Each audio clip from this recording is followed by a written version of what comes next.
యాదాద్రి జిల్లా ఆలేరు నియోజకవర్గం TRS MLA Gongidi Sunitha Mahender Reddy కీలక వ్యాఖ్యలు చేశారు.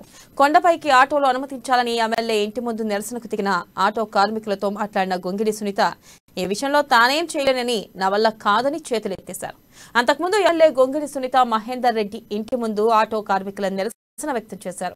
కొండపైకి నడిపించుకునే ఆటోలు బంద్ అయ్యి వాటితో 335 రోజులు పూర్తవుతుందని ఆవేదన వ్యక్తం చేశారు. ఏదైనా ఉంటే వెళ్లి ఆలయ ఈవోని అడగండి, అంతా ఆమె చేస్తుందని ఎమ్మెల్యే సూచించారు. ఈవోతో మాట్లాడినా ఆమె వినలేదని, భూపాల్ రెడ్డితో మాట్లాడినా ఈవో వినడం లేదన్నారు.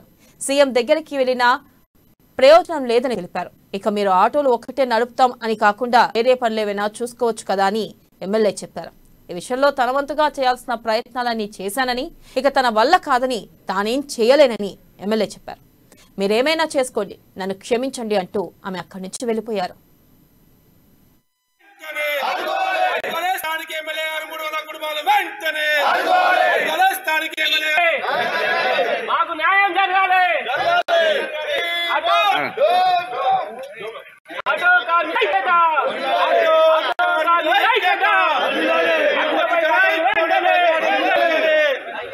అనుమతి చలాయి కొండపై గాడలు వెంటనే అనుమతి చలాయి కొండపై గాడలు